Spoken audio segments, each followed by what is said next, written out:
Bonjour à tous, aujourd'hui je souhaite partager avec vous une histoire profondément personnelle et transformative.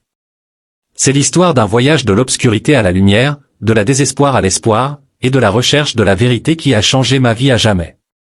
Mon nom est Tony, et ce que je vais vous raconter est bien plus qu'un témoignage, c'est un voyage avec Jésus qui a commencé dans les rues animées de l'Amérique du Sud et m'a conduit à découvrir la grâce infinie de Dieu ici, au Royaume-Uni. Rejoignez-moi pour explorer comment une rencontre divine a transformé chaque aspect de ma vie. Préparez-vous à être inspiré. Je suis déménagé au Royaume-Uni et tout était nouveau pour moi, tu sais. Je suis quelqu'un qui vient d'Amérique du Sud et qui entre en Europe, alors je suis juste allé faire la fête la plupart des jours de la semaine. Cependant, j'avais toujours quelque chose au fond de mon cœur à propos de Christ. De temps en temps, quelque chose surgissait parce que mon ami Miguel, resté chez moi, m'avait parlé de Christ. Un jour, je suis rentré d'une fête, je me suis couché et j'ai fait ce rêve très vif avec Christ. Je rêvais que j'étais dans un jardin ouvert et j'ai ressenti comme si mon corps était soulevé. Je voyais littéralement la carte du Royaume-Uni et celle de l'Europe, et je continuais à monter jusqu'à ce que je voie tout le globe sous moi. J'entendais une voix dans ma tête dans le rêve qui me disait « Tu connais la vérité et tu ne me suis pas ». J'ai regardé vers le haut et c'était Christ, ses mains tendues vers moi. Eh bien, Tony, c'est un honneur d'enregistrer ton témoignage. Quel est ton témoignage de Jésus? Qu'est-ce que Jésus a fait dans ta vie? Je veux revenir à une époque très jeune, quand j'avais environ 5 ans.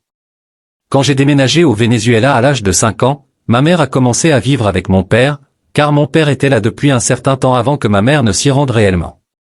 Mon père était un homme très violent, nous avions donc tous ces problèmes à la maison, puis il a peut-être fini par la frapper et moi-même, mon frère et c'était un peu difficile, vous savez, pour lutter contre cela à cet âge-là. Alors, quand il rentrera du travail, nous allons probablement paniquer parce que nous ne savions pas dans quel état il était, s'il avait bu ou non, parce qu'il était aussi alcoolique, donc c'était difficile à gérer. Je me souviens à cet âge ma mère allait à l'église parce qu'elle était catholique, mais elle n'allait pas à l'église tous les dimanches ou ne priait pas à la table, rien de tout cela, fondamentalement, nous y allions de temps en temps un dimanche à l'église, et je m'en souviens très bien, à Pâques, nous allions voir Jésus de Nazareth avec je me souviens du nom de l'acteur Robert Powell et normalement que le film la dure 6 heures, donc au Venezuela, ce qu'ils font c'est de mettre des blocs de 2 heures pendant 3 jours, et je me souviens quand la crucifixion se passait, j'attendrai, mais je pleurerai et je ressentirai comme la douleur dans ma poitrine pour ce que Jésus a subi ce qui crucifia et depuis ce moment quand tous ces problèmes se passent à la maison, puis mon père a commencé à être violent et je pourrais l'entendre, je prierai à Jésus pour faire quelque chose parce que parfois mon père arrêtera parfois que j'intervienne mais évidemment quand vous en êtes pas beaucoup. Vous pouvez faire peu à des jeunes jours bien ensuite était really fed up était pour ainsi dire je took and to know acnif tante moi-même wasn't amené. J'avais environ 12 ans quand j'ai commencé à étudier et à travailler en même temps. Vers l'âge de 15 ans, j'ai rencontré ce gars chrétien appelé Miguel, qui a commencé à me parler de Dieu et de Jésus. Il venait chez moi après l'école pour discuter de toutes les choses que Jésus a faites pour nous, du chemin vers le salut. Je me souviens que nous avons étudié le livre de l'Apocalypse, et cela m'a terrifié. J'ai pris Jésus comme mon Seigneur et Sauveur à l'âge de 15 ans, et je le pensais vraiment. Mais dès la première semaine en tant que jeune chrétien, j'ai commencé à avoir des rêves pour m'éloigner de la voie de la loi. En l'espace d'une semaine, je n'étais plus chrétien, je courais juste après les filles, comme si l'ennemi était venu pour essayer de me détourner du chemin que je suivais à ce moment-là. Je travaillais dans un magasin d'alcool à 15 ans, j'étudiais et travaillais dans le magasin d'alcool, et j'ai rencontré un homme qui était un centro en Amérique, ce qui est très familier au Royaume-Uni. Ils ne savent pas ce qu'est un centro, et il m'a pris sous son aile et il a dit qu'il allait m'apprendre à faire de la sorcellerie et toutes sortes de choses. Alors un jour, je suis allé chez lui et il a jeté des coquillages et a lu ce que les esprits lui disaient. Je ne sais pas pourquoi cela ne m'a pas traversé l'esprit ce jour-là, mais quand il lisait les coquillages, il m'a dit, « Regarde, les décisions me disent que Dieu t'a appelé à lui et que tu lui appartiens. Je peux t'enseigner, je peux faire ce que tu veux que je fasse, mais à un moment donné, tu vas quitter cette voie et suivre celle de Dieu, car c'est ce qu'il dit ici. » Cependant, je ne voulais pas écouter, je voulais juste continuer avec cette sorcellerie. Je suis donc entré dans des rituels, comme vous le savez, ils tuent des poulets, prennent le sang et font toutes sortes de rituels, et j'ai réalisé à ce moment-là que j'étais dans la santeria, je travaillais dans un magasin d'alcool, je commençais à boire, à fumer des cigarettes, à fumer de l'herbe, à poursuivre les filles comme jamais auparavant. Une nuit, je suis juste allé dire. J'ai été divorcé 2 fois, j'ai été marié 2 fois et évidemment, les raisons sont évidentes, pas besoin d'en parler. J'ai rencontré cette fille appelée Roxana, qui est ma femme aujourd'hui, et elle m'a dit une chose intéressante, chaque fois que je buvais, je lui parlais de Jésus, comme un ivrogne parlant de Christ. Un jour, je suis rentré d'une fête, je me suis couché et j'ai fait ce rêve très vif avec Christ. Je rêvais que j'étais dans un jardin ouvert et j'ai ressenti comme si mon corps était soulevé. Je voyais littéralement la carte du Royaume-Uni et celle de l'Europe, et je continuais à monter jusqu'à ce que je voie tout le globe sous moi. J'étais dans un espace ouvert, littéralement un espace ouvert mais si sombre, un espace ouvert si sombre que si vous lâchiez un point de peinture blanche, il disparaîtrait parce que c'était juste du pur noir. J'entendais une voix dans ma tête dans le rêve qui me disait, « Tu connais la vérité et tu ne me suis pas. » J'ai regardé vers le haut et c'était Christ, ses mains tendues vers moi. Je pleurais tout le temps que j'étais endormi, j'ai tellement pleuré que lorsque je me suis réveillé, l'oreiller était trempé d'eau. Ma partenaire Roxana m'a dit, « Regarde, tu as pleuré tout le temps, waouh. » Après cela, j'ai continué la même vie mais avec une différence, chaque fois que je faisais quelque chose, je ressentais de la culpabilité en moi. Alors, je commençais à parler à une amie à moi, elle vit maintenant en Floride, elle est devenue chrétienne. Je lui parlais à ces moments-là, alors j'allais en boîte, je faisais la fête et je faisais tout ce que je faisais, puis sur le chemin du retour, je l'appelais parce que, avec le décalage horaire, c'était minuit en Floride et 5 heures du matin ici, donc je lui parlais et je lui racontais des choses. Quand je lui ai parlé du rêve, elle a dit, « Oh, tu es celui de mes rêves », parce qu'elle m'a vu en elle, elle a vu un bébé se faire baptiser, c'était comme un nouveau chrétien qui sortait, une nouvelle boule. Et puis elle a dit, « Ok, imbécile, avec toi, je ressens l'esprit, je n'ai pas besoin de toi. » Donc je continuais à lui parler, mais vous savez, je ne voulais pas abandonner cette vie de péché, parce que malheureusement, le péché peut être très agréable, vous savez, malheureusement. Un jour, je suis à la maison, ma fille tombe malade, elle vomit depuis 4 jours, mais quand on a 1 an, c'est assez sérieux, parce qu'on peut mourir, vous savez.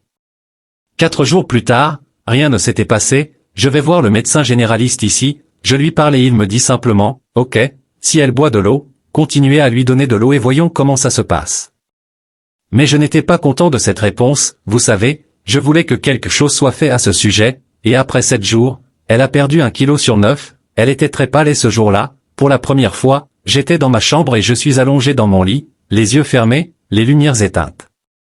Ma femme est aussi au lit à ce moment-là, elle n'est pas encore endormie, et moi non plus, mais nous étions sur le point de nous endormir. Dans mon esprit, je dis, « Eh bien, Dieu, je n'ai personne d'autre à qui m'adresser. Le médecin ne peut pas m'aider, peux-tu m'aider ?» J'entends la voix de Jésus, je reconnais sa voix, et cette voix vient de l'intérieur de moi. Il me dit, « Désormais, toutes les maladies vont disparaître. » J'ouvre les yeux, je regarde ma compagne, je vois Roxana et je lui dis, « Regarde, j'ai juste entendu cette voix dire que désormais toutes les maladies vont disparaître. » Oui, avec cette voix audible, comme quelque chose que tu entends à l'intérieur de toi, et elle m'a regardé et a dit, « D'accord. » Ses yeux me disaient tout, comme s'il y avait quelque chose qui entrait en moi, et elle a dit, « D'accord. » Nous nous sommes endormis, nous nous sommes réveillés le matin et la première chose que j'ai faite, c'est de vérifier son état, et elle était guérie. Elle n'avait plus rien, même la couleur de son visage était revenue, elle était heureuse, elle jouait et à ce moment-là, je me suis dit, eh bien, je dois prendre ça au sérieux. Parce qu'à ce moment-là, j'ai réalisé dans mon jardin que si je ne prenais pas Jésus au sérieux, il avait été si miséricordieux envers moi, il m'avait donné un rêve et 2 ans plus tard, je continuais à faire la même chose pendant 2 ans, et il me parlait, il a guéri ma fille. Si je ne faisais rien à ce sujet, parce que je connais la vérité, je finirais dans un endroit où je ne voulais pas être. J'avais cette peur en moi, mais aussi avec de l'amour. Ce n'était pas juste de la peur, parce que parfois la peur est ton ami et non ton ennemi, parce que parfois la peur te pousse à aller au bon endroit, tu sais. J'ai commencé à chercher des églises, et j'étais terrifié. J'avais tellement peur de marcher dans une église, pourquoi j'avais peur?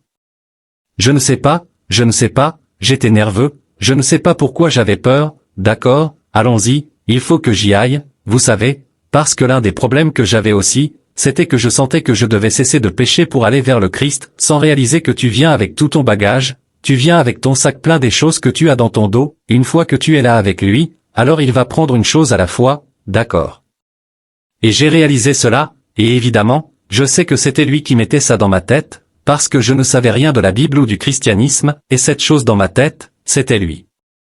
J'ai trouvé une église, je suis allé à l'église, je pense que je tremblais depuis la veille, parce que je suis allé en boîte, donc je suis allé à l'église, et je n'ai pas vraiment senti que c'était la bonne église, alors j'ai décidé d'en chercher une autre.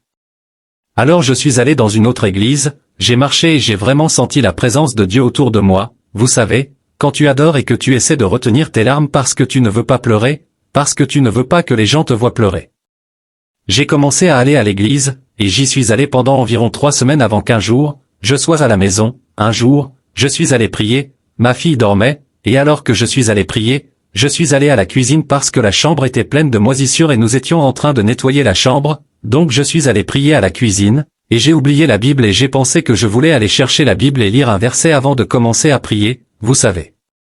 Alors je prends la Bible, une Bible que mon ami Miguel m'a donnée quand j'avais 15 ans, et il était avec moi pendant 22 ans, et il a été avec moi, je suis allé en Colombie, à Curaçao, je suis allé au Portugal, en Angleterre, et la Bible m'a toujours suivi pour une raison quelconque, alors que je vais à la cuisine, je dis, Dieu, veux-tu que je lise quelque chose pour toi? J'ai pris la Bible, une Bible que mon ami Miguel m'a donnée quand j'avais 15 ans, et qui a été avec moi pendant 22 ans, à travers la Colombie, Curaçao, le Portugal, l'Angleterre, et la Bible m'a toujours suivi pour une raison quelconque. Alors que je m'approche de la cuisine, je dis, Dieu, veux-tu que je lise quelque chose pour toi? J'ouvre la Bible, et elle s'ouvre à Sounds Very Free, exactement comme tu me l'avais demandé. Alors je tombe à genoux, je pleure comme un bébé. C'était tout simplement accablant, je n'ai pas de mots pour décrire. Et là, j'ai su qu'il y avait quelqu'un là-haut qui me regardait. J'ai fini de prier, de lire, de pleurer, tout ce qui s'était passé là-dedans, et j'entends cette voix venant de l'intérieur de moi me dire de lire le psaume 24. J'étais aux anges parce que toutes ces choses arrivaient en même temps, tu sais. Et la voix vient avec amour, parce que tu sens l'amour. J'ouvre, je lis, et quand j'ai fini de lire, je veux vérifier ma fille parce qu'elle dormait. En m'approchant d'elle, quelque chose est entré en moi et je me suis juste effondré sur le tapis parce que j'essayais de rester conscient. En essayant d'être conscient, j'ai réussi à ouvrir un peu les yeux et j'ai réalisé que je parlais une langue différente. Mon esprit pouvait comprendre ce que ma bouche disait, mais mon cœur savait ce que ma bouche disait. Littéralement, dans mon cœur, le Saint-Esprit en moi priait Dieu le Père pour me nettoyer et briser les chaînes que j'avais, c'est ce que j'ai compris. Puis je suis retombé, je ne sais pas combien de temps cela a duré, peut-être une dizaine de minutes, 15 minutes là-dedans, et quand je me suis relevé, quelque chose avait changé en moi, même ma femme, ma copine à l'époque, avec qui je me suis marié une fois que je suis devenu chrétien et de nouveau, est venue me voir et m'a dit, « Tu as raison, tu as l'air différent aujourd'hui, quelque chose a changé, que s'est-il passé ?» Et je lui ai raconté, mais elle ne m'a pas cru. Après cela, je peux vraiment dire que les choses ont disparu de moi, comme l'alcool, je n'avais plus envie de boire, les soirées, les femmes, tout cela a commencé à disparaître. Je continuais à fumer, mais ensuite j'ai réussi à arrêter 6 mois plus tard, avec un peu d'aide de Dieu aussi, quelque chose qui s'est passé pendant cette période. Ce que je n'ai pas dit, et je pense que c'est assez important, c'est que pendant que toutes ces choses se passaient dans la maison, des démons apparaissaient dans la maison, pas à moi, mais à ma femme. Elle se réveillait au milieu de la nuit en criant, et elle ouvrait littéralement les yeux et cette chose était devant elle, en train de la fixer. Cela arrivait comme 3 fois dans une nuit, mais dès qu'elle a commencé à venir à l'église avec moi, cela s'est arrêté. Voilà comment je suis devenu chrétien. Waouh, ça fait combien de temps maintenant que tu es dans cette nouvelle vie avec Jésus? Je vais fêter mes 4 ans en avril, donc ouais. Mais tu sais, le pire, c'est que les gens ne réalisent pas qu'ils doivent apporter le package avec eux. Oui, et je veux le répéter, parce que parfois on a l'impression de devoir être parfait juste pour entrer dans une église et parler à Dieu, mais non, tu n'as pas à l'être, tu sais. Il te veut tel que tu es, et ensuite il s'occupera des choses pour toi, il se débarrassera des péchés. Tu as mentionné à un moment donné. J'ai divorcé 2 fois, j'ai été marié 2 fois, j'ai divorcé 2 fois, et évidemment, les raisons sont évidentes, pas besoin d'en parler. Mais alors j'ai rencontré cette fille appelée Roxana, qui est ma femme aujourd'hui, et elle m'a dit quelque chose d'intéressant, chaque fois que je me saoulais, je lui parlais de Jésus comme si c'était un buveur qui parlait de Christ. Et un jour, je suis rentré d'une fête, je suis allé me coucher et j'ai eu ce rêve très vivide avec Christ. Je rêvais que j'étais dans un jardin ouvert et j'avais l'impression que mon corps était juste soulevé. Alors que je montais, je voyais littéralement la carte du Royaume-Uni et la carte de l'Europe, et je continuais à monter jusqu'à ce que je voie la terre entière en dessous de moi. J'étais dans un espace ouvert, littéralement un espace ouvert mais si sombre, un espace ouvert si sombre que si vous y déposiez un point blanc, il disparaîtrait tellement c'était pur et sombre. J'entendais une voix dans ma tête dans le rêve me disant, « Tu connais la vérité et tu ne me suis pas. » Je regardais vers le haut et quand j'ai regardé vers le haut, c'était Christ avec ses mains essayant de m'atteindre et je pleurais tout le temps que j'étais endormi, je pleurais tout le temps que j'étais endormi, je pleurais tout le temps que j'étais endormi, j'étais à mon réveil, mon oreiller était trempé de larmes. Ma partenaire, Roxana, m'a dit, « Tu as pleuré tout le temps, waouh. » Alors après cela, j'ai continué la même vie mais avec une différence, à chaque fois que je faisais quelque chose, je ressentais de la culpabilité en moi. Alors j'ai commencé à parler à une amie à moi, elle habite maintenant en Floride, elle est devenue chrétienne à l'époque, donc je lui parlais dans ces moments-là. Je sortais en boîte, je faisais la fête et je faisais tout ce que je faisais, et puis sur le chemin du retour, j'avais l'habitude de l'appeler à cause du décalage horaire, à minuit en Floride, il était 5 heures du matin ici, alors j'avais l'habitude de lui parler et de lui raconter des choses. Et quand je lui ai parlé du rêve, elle a dit, « Oh, tu es celui dans mes rêves », parce qu'elle m'a vu dans son rêve, elle a vu un bébé être baptisé. C'était comme un nouveau chrétien sortant, une nouvelle vie, et elle a dit, « D'accord, mon ami, je ressens ça avec toi. Je ressens l'esprit. Tu n'as pas besoin de me le dire. » Mais je voulais encore tenir à cette vie de péché, parce que malheureusement, le péché peut être très agréable, malheureusement.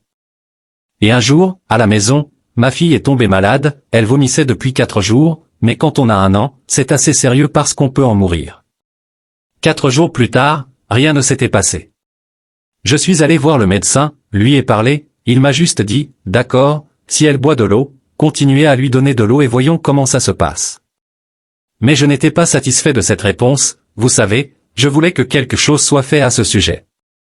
Et après 7 jours, elle a perdu 1 kilo sur 9, elle était très pâle et ce jour-là, pour la première fois, je suis allé dans ma chambre et j'ai prié, j'ai lu la Bible, je voulais lire un verset avant de commencer à prier, vous savez. J'ai donc pris la Bible, une Bible que mon ami Miguel m'avait donnée quand j'avais 15 ans, et qui était avec moi depuis 22 ans, et elle m'avait toujours suivi à travers la Colombie, Curaçao, le Portugal et l'Angleterre, pour une raison quelconque. Alors que j'allais à la cuisine, j'ai dit, « Dieu, veux-tu que je lise quelque chose pour toi, quelque chose que tu aimes vraiment, ton verset préféré ?» Et ensuite, vous m'avez dit, « Super, ça sonne bien. » Comme vous l'avez demandé. Et alors j'ai ouvert la Bible et ça sonne bien, et je suis juste tombé à genoux, j'ai pleuré comme un bébé évidemment, ça sonne bien et c'était tout simplement écrasant, je n'ai pas de mots pour décrire ça, et à ce moment-là, j'ai réalisé qu'il y avait quelqu'un là-haut qui me regardait. J'ai fini de prier, de lire, de pleurer, tout ce qui s'est passé là-bas, et j'ai entendu cette voix à l'intérieur de moi me dire, « Lisez le psaume 24. » Et j'étais aux anges parce que toutes ces choses arrivaient en même temps, vous savez. Et la voix venait avec amour, parce que vous sentez l'amour. J'ai ouvert, j'ai lu, et quand j'ai fini de lire, j'ai voulu vérifier ma fille parce qu'elle dormait, et quand je m'approchais d'elle, parce que nous avions le matelas par terre à cause du ménage que nous faisions, j'ai essayé de me battre contre ça parce que j'essayais de rester conscient, et alors que j'essayais de rester conscient, j'ai réussi à ouvrir un peu les yeux et j'ai réalisé que je parlais une autre langue qui, aussi bien que mon oreille pouvait comprendre ce que ma bouche disait. Mais mon cœur savait bien ce que ma bouche disait, donc littéralement dans mon cœur, l'Esprit Saint en moi priait Dieu le Père pour qu'il me nettoie et brise les chaînes que j'avais, c'est ce que j'ai compris, et puis je suis reparti, je ne sais pas combien de temps il s'est passé, je pense qu'il y a eu environ 10 minutes, 15 minutes là-bas, et quand je me suis levé, quelque chose a changé, quelque chose en moi a changé, même ma femme, ma petite amie à l'époque, mais je me suis marié une fois. Je suis devenu un nouveau chrétien né de nouveau, ma femme est venue et elle m'a dit, « Tu as raison, tu as l'air différent aujourd'hui, quelque chose a changé, qu'est-ce qui s'est passé ?» Et je lui ai dit, mais elle ne m'a pas cru après ce point-là, je peux vraiment dire que les choses se sont éloignées de moi comme l'alcool, je ne ressentais plus l'envie de boire, d'aller en boîte, de courir les filles, tout ça a commencé à disparaître, j'étais toujours fumeur, mais alors j'ai réussi à arrêter 6 mois plus tard, un peu avec l'aide de Dieu aussi, quelque chose qui s'est passé dans cette période. Puis, je n'ai pas dit et je pense que c'est assez important, c'est qu'à ce moment-là, alors que toutes ces choses se passaient dans la maison, des démons apparaissaient dans la maison, pas à moi, mais à ma femme, et elle avait l'habitude de se réveiller en pleine nuit en criant et elle ouvrait littéralement les yeux et cette littérature serait devant elle en la regardant et cela se passerait 3 fois par nuit, mais au moment où elle a commencé à venir à l'église avec moi, ça s'est arrêté. Tout s'est arrêté, c'est ainsi que je suis devenu chrétien, waouh. Combien de temps s'est écoulé depuis que vous êtes maintenant dans cette nouvelle vie avec Jésus, depuis que vous avez été né de nouveau? Donc, ça va faire 4 ans en avril, donc oui, mais la pire des choses, c'est que les gens ne réalisent pas qu'ils doivent apporter le colis avec eux, oui, et je veux le répéter parce que parfois vous avez l'impression de devoir être parfait simplement pour entrer dans une église et parler à Dieu, mais non, vous n'avez pas besoin de l'être, il vous veut comme vous êtes, et ensuite il s'occupera des choses pour vous, il se débarrassera des faiblesses, oui, vous avez mentionné à un moment donné que vous avez commencé à chercher une église, ouais. Qu'est-ce que Dieu a fait dans ce domaine? On sait évidemment à quel point la communauté est importante et il semblait que Dieu mettait différentes personnes tout au long de votre vie qui continueraient à vous parler de Dieu, que vous l'acceptiez ou non, n'est-ce pas? Il y avait des graines qui étaient plantées. Qu'est-ce que Dieu a fait dans ce domaine lorsqu'il s'agissait de la communauté et de vous entourer d'autres personnes qui vivaient les mêmes choses? Alors un ami à moi a commencé à venir à l'église avec moi, à la même église, et nous sommes allés à cette église avec un mot de passe Stave, qui est un ancien motard et qui est venu à Christ de manière très similaire à la mienne, et il m'a donné un point de référence,